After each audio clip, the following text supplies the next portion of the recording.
বৃদ্ধি পাবে এবং লিভারে কোনো সমস্যা থাকবে না। প্যানক্রিয়াসের উপরে যখন অভ্যাস হয়ে থাকে তার কোনো সমস্যা আসবে না। এই আসনটা করলে একটু হয় এবং আসনের প্রধান উপরেতে ফিজিক্যাল কনস্টিপেশন অর্থাৎ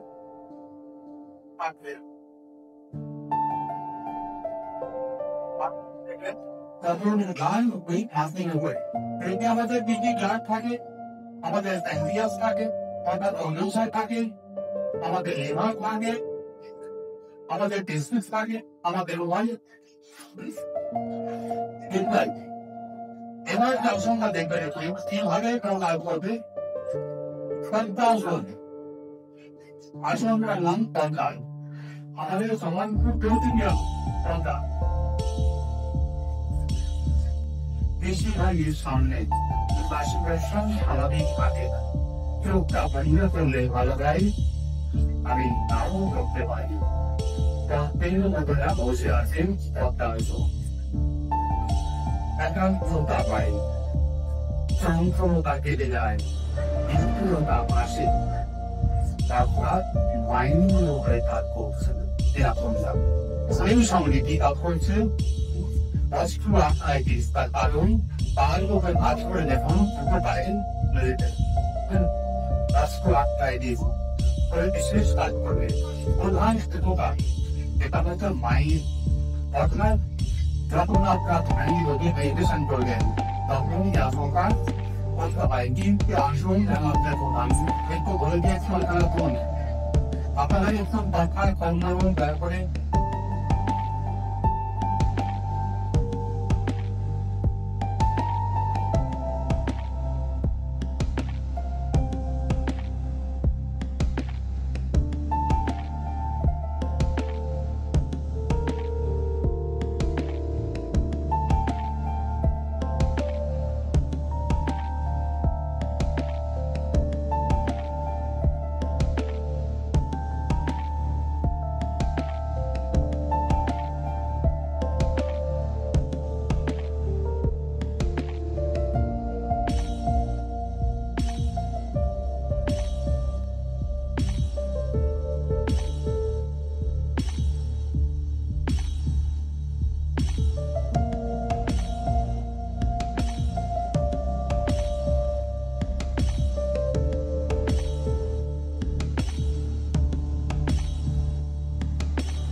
সাতটা ফ্যান আসন।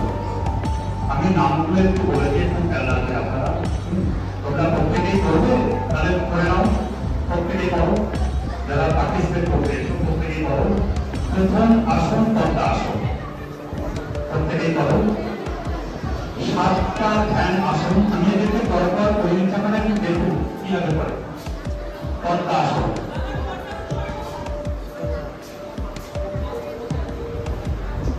এই আসনটা করে অন্তত 2-4 মিনিট একটু থাকতে হয়। এই আসনটা করে মেরুদণ্ড সোজা, শ্বাস প্রশ্বাস স্বাভাবিক থাকবে।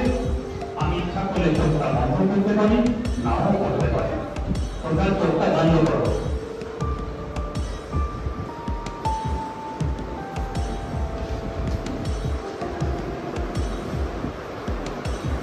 ধীরে ধীরে চোখটা করবো। এরপর যে আসনটা করবে সিদ্ধাসন। বাঁ পায়ের গোড়ালির উপর ডান পায়ের গোড়ালি জানু অঞ্চলে পা দুটো নাও। আমি এদেরকে ধরে দেখাচ্ছি, তোমরা দেখা কিভাবে করে।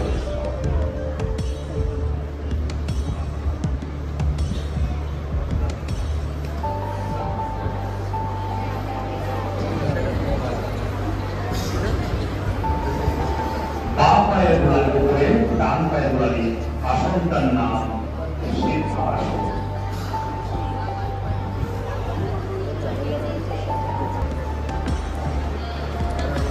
প্রত্যেকেই করো, প্রত্যেকেই করো।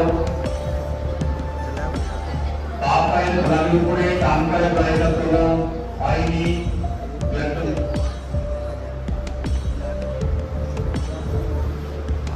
দেখে দেখে নাও কিভাবে করেছে। আসনটার নাম সিদ্ধাসন। এরপর এভাবেই থাকবে, ডান পাটা থায়ের উপরে একটু তুলে দাও। আসনটার নাম সুখাসন বা স্বস্তিকাসন। সুখাসন বা স্বস্তিকাসন।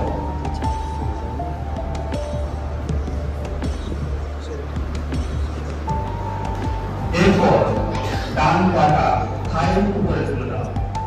আসনটার নাম বিরাসন। এর মতো করো। আসনটার নাম বিরাসন।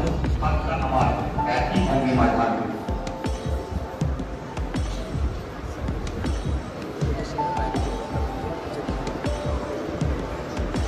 এরপর ভদ্রাসন। ভদ্রাসন করতে করো। ভদ্রাসন।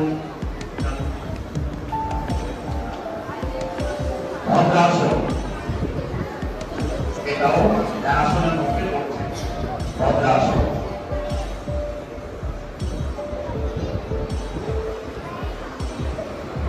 এরপর ভদ্রাসন প্রত্যেকে করো। ভদ্রাসন একদম ভদ্রাসন। ভদ্রাসন করো।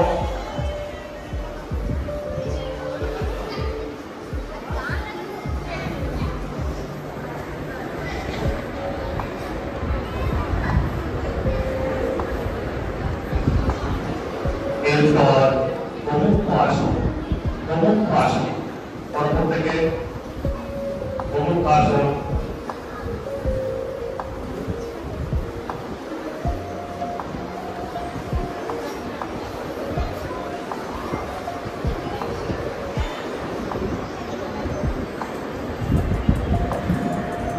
এই সাতটি আসন, এর বাইরে কিছু নেই। তিনটে হচ্ছে প্রধান, একটু মনে রাখবেন। নরমাল বসো। একটা হচ্ছে পদ্মাসন, একটা হচ্ছে সিংহাসন, একটা হচ্ছে সুখাসন বা স্বস্তিকাসন। এই তিনটে হচ্ছে প্রধান। ধ্যানাসন তিনটে হচ্ছে প্রধান। এবার একটু মনে দেখিয়ে দেবো অর্থযোগ প্রাণায়াম। অর্থযোগ প্রাণায়াম। প্রথম প্রাণায়াম সূর্যভেদ প্রাণায়াম। তোমরা করছো কখনো প্রাণায়াম করবে না? আচ্ছা, অর্থযোগের আগে তোমাদের একটু বলে দিই, সহজ প্রাণায়ামগুলো তোমাদের একটু শিখতে হবে, তারপর অর্থযোগ প্রাণায়াম শিখতে হয়। এবং আরেকটা জিনিস আমি বলতে তোমাদের ভুলে গেছি, তোমরা যখন যোগ অভ্যাস করবে তখন 10 মিনিট এসে শবাসন করবে, তারপর যোগটা শুরু করতে হবে। এবং আসন যখন সম্পন্ন হবে তারপর 10 মিনিট আবার শবাসন করে তোমরা বাড়ি যাবে। এটা মাথায় রাখবে। আসন যখন শুরু করবে শবাসন, আসন যখন শেষ করবে শবাসন অবশ্যই করবে। তোমাদের সহজ প্রাণায়াম স্বামী শিবানন্দ সরস্বতী মহারাজের মোট 10টি সহজ প্রাণায়াম রয়েছে। আমি 2-4টে তোমাদের করিয়ে দিই কিভাবে করতে হবে। প্রত্যেকে শুয়ে পড়ো।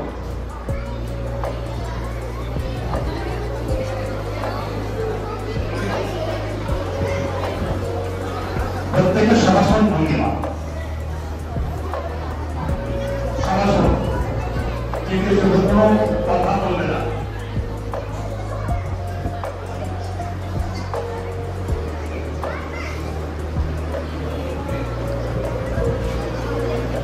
ধীরে ধীরে হাত দুটো তুলে মাথার পেছন দিকে নাও। যখন হাত দুটো তুলবে শ্বাস নেবে। যখন শ্বাস নেবে খুব দ্রুততার সহিত, এবং যখন শ্বাস ছাড়বে খুব ধীরে ধীরে। বুঝতে পেরেছ কি বলেছি? হাত দুটো যখন তুলবে শ্বাস নেবে, আবার হাত দুটো যখন সামনের দিকে নিতে হবে তখন শ্বাস ছাড়বে। সহজ প্রাণায়াম, এটা হচ্ছে 1 নম্বর প্রাণায়াম। এবার উঠে বসো। প্রত্যেকে বসো। যেভাবে বসে সহজ প্রাণায়াম, প্রথম নাক দিয়ে নিঃশ্বাসটা নেবে, মুখ দিয়ে ছাড়বে।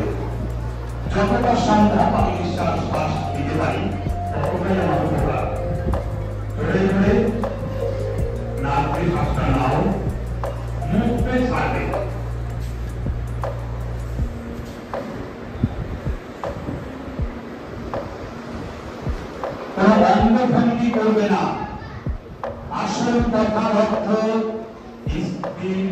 শান্ত নিশ্চল ভঙ্গিমা, সেটাই হচ্ছে আসন।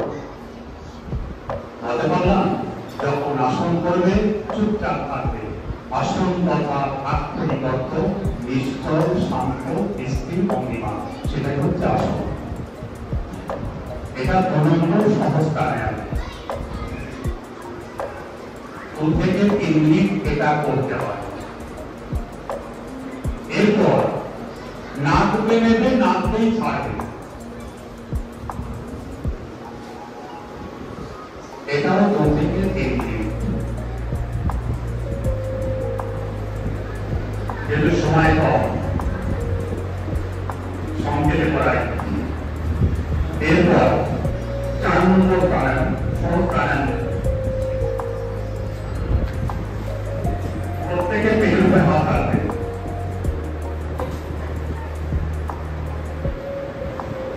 নিঃশ্বাস ছাড়তে ছাড়তে পেটটাকে সংকোচন করে হাত দিয়ে পেটে চাপ দেবে না।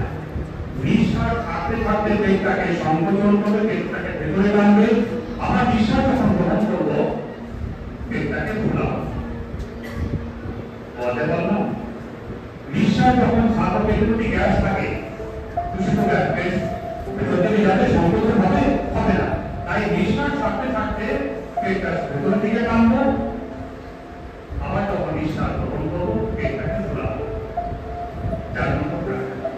5 নম্বর প্রাণায়াম আবার সবাই সরাসরি ভঙ্গিমায় চলে যাবে।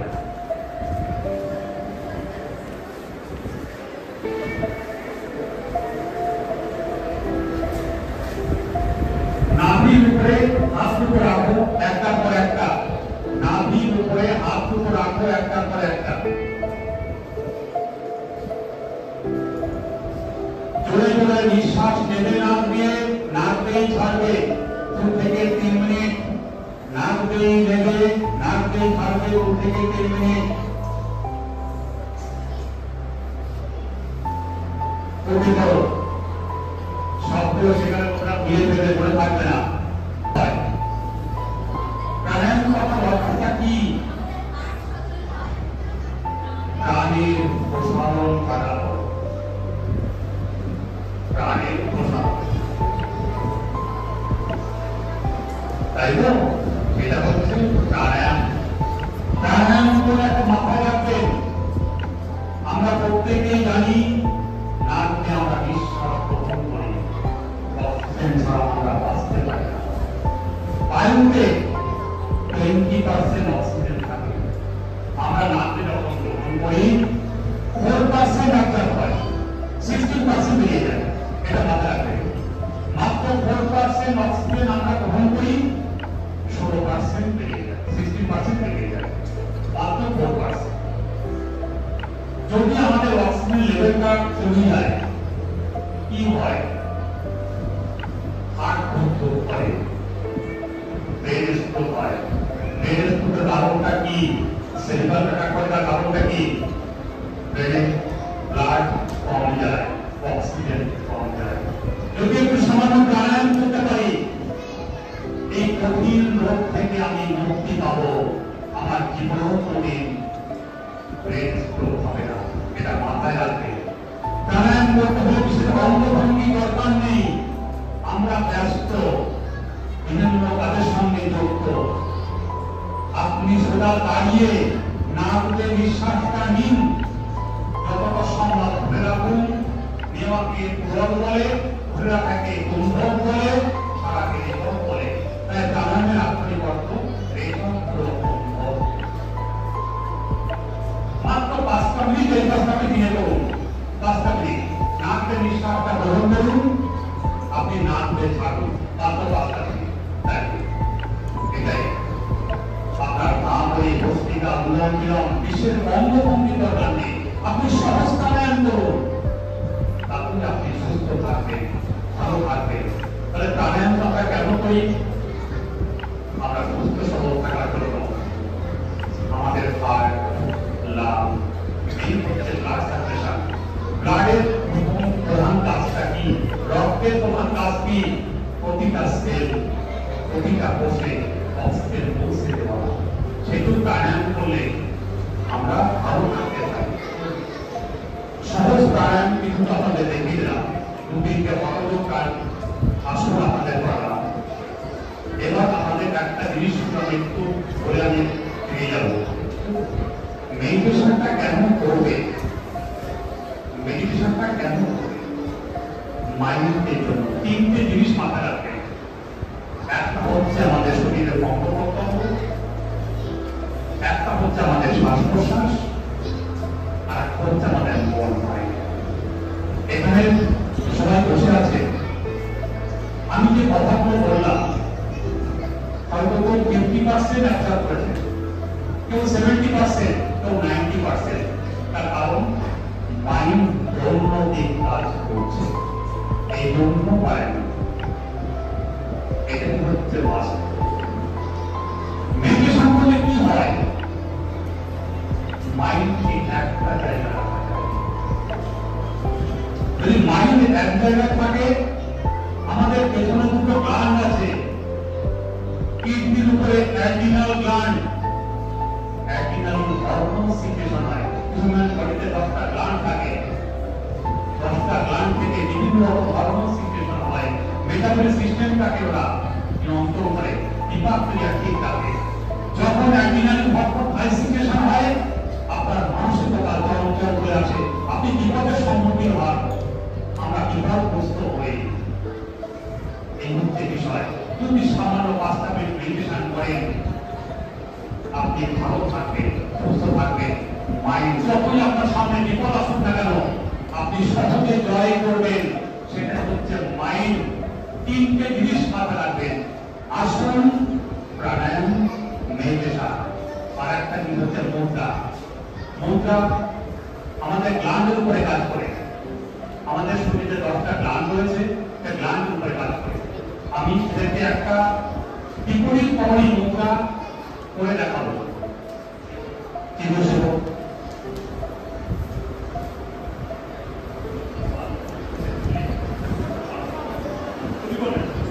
যেহেতু ওর 12 বছর বয়স হয়নি, ওকে এই আসনটা করানো যাবে না। একটা মুদ্রা করাচ্ছি, বিপরীত কবরী মুদ্রা।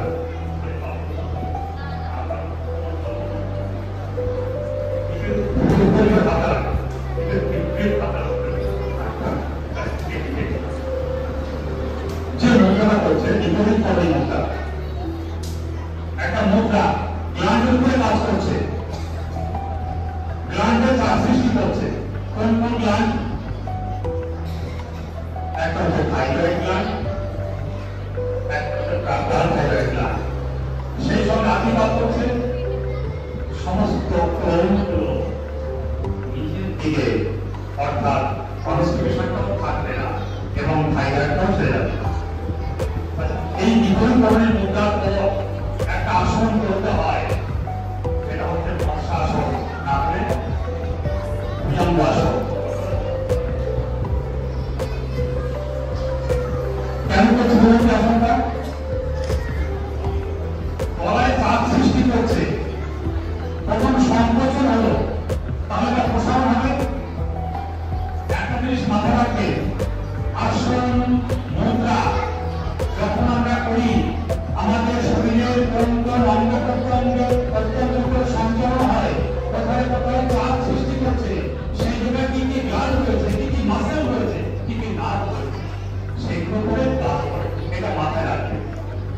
তাই এই আসনটা আগে বলেছি বিপরীত কবরী মুদ্রা, এরপরে যে আসনটা বলেছি মৎস্যাসন। যখন বিপরীত কবরী মুদ্রা করবেন, সর্বাঙ্গাসন করবেন, তারপরে মৎস্যাসনটা করবেন। যদি কারো মৎস্যাসন না হয়, ভুজঙ্গাসন করবে। শীর্ষাসন করার পর, অর্থাৎ মস্তক মুদ্রা, ওটা একটা মুদ্রা। শীর্ষাসন করার পর বজ্রাসনে বসতে হয়, বিয়ে দেবেন না। শীর্ষাসন করার পর বজ্রাসন করতে হয়, হলাসন করার পর বজ্রাসনে বসতে হয়, বিপরীত কবরী মুদ্রার পর মৎস্যাসন করতে হয়, ভুজঙ্গাসন করতে হয়। সংক্ষেপে আপনাদের একটু বলার চেষ্টা করছি, আমাকে ধরতে পারে ভুলের রাস্তা। আজ আমি এখানে আপনাদের শেষ করছি। অনেকে আছে আপনারা ভালো ভালো মাইক্রো দেখবেন শুনবেন আপনারা থাকবেন এই বলে আমি আজকের মতো আপনাদের থেকে আমি এখান থেকে বিদায় নিচ্ছি আপনারা ভালো থাকবেন সুস্থ থাকবেন